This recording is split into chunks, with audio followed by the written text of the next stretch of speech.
So in my professional career, it's pretty much all been web and app design. But going back to childhood and then in design school right after college, I loved all types of design, but I really, for whatever reason, have always loved designing apparel. When I was in high school, I was in a band and I would design our band's t-shirts. When I was in college and we'd play intramural sports, I would design all of our t-shirts and just always loved it. And so a few years back, some coworkers and I actually started a side project that was like a outdoor lifestyle apparel brand, and it kind of brought back that passion for designing apparel. It's actually how I found Danger Press. We used you guys to print some of those shirts, the few that we did make back then. But it kind of reignited that passion for doing that. And then fast forward a little bit, I was doing some freelance design work for the Georgia Tech athletic department. I went to Tech and had gotten to know some people in the athletic department and had the chance to do some freelance work. And a lot of what I was doing was t-shirt design for fan giveaways or for the football team to wear before games, things like that.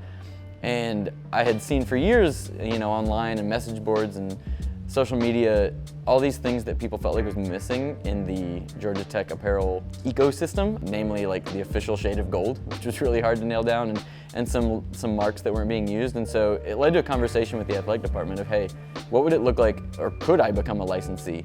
I'd always read that it was really difficult, really cost prohibitive. You had to be an established, pretty big apparel brand already. And so they put me in touch with CLC, which is here in Atlanta, and they manage 90-some% of college licensing programs. And so I talked to them and found out that yes, it used to be a little more prohibitive, but they had kind of changed some things in the last few years. They made it a little easier for startups and newer brands to get licensed. So ultimately, it's each school's decision whether or not to accept you for a license. So I applied through CLC just for Georgia Tech and ended up getting accepted, which was awesome. So as a startup with really only that little bit of apparel experience that I mentioned before, and have learned a ton as I've gone since then. So happy to kind of dive into that, but that's kind of how we started.